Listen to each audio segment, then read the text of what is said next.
APS ఆర్టీసీని ప్రభుత్వంతో విలీనం చేసేందుకు కృషి చేస్తామని రవాణా శాఖ మంత్రి రాంప్రసాద్ రెడ్డి అన్నారు. కుప్పం ఆర్టీసీ బస్టాండ్లో 5 కొత్త బస్సులని ఆయన ప్రారంభించారు. సీఎం చంద్రబాబు కుప్పం పర్యటనతో డిపోకే 30 బస్సులు వచ్చాయని మంత్రి అన్నారు. గత ప్రభుత్వం ఏ శాఖను వదలకుండా అన్ని శాఖలను నిర్వీర్యం చేశారని, డీజిల్ రేట్లు తగ్గినా బస్సు ఛార్జీలు పెంచిన ఘనత జగన్ రెడ్డిదే అంటూ ఆరోపించారు. కుప్పం బస్టాండ్ ఆధునీకరణకు చర్యలు తీసుకుంటామని, 5 ఏళ్లలో వీలైనన్ని ఎలక్ట్రిక్ బస్సులని అందుబాటులోకి తీసుకొస్తామని మంత్రి తెలిపారు.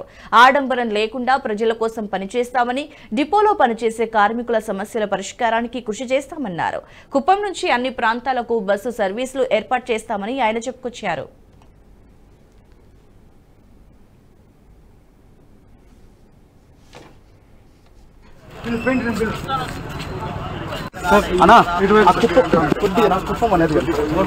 ఇంకొంచెం కనపడాలి, కుప్పం అనేది కనపడాలి, ఇంకొంచెం కనపడాలి, ఇంకొంచెం కొద్దిగా. ఓకే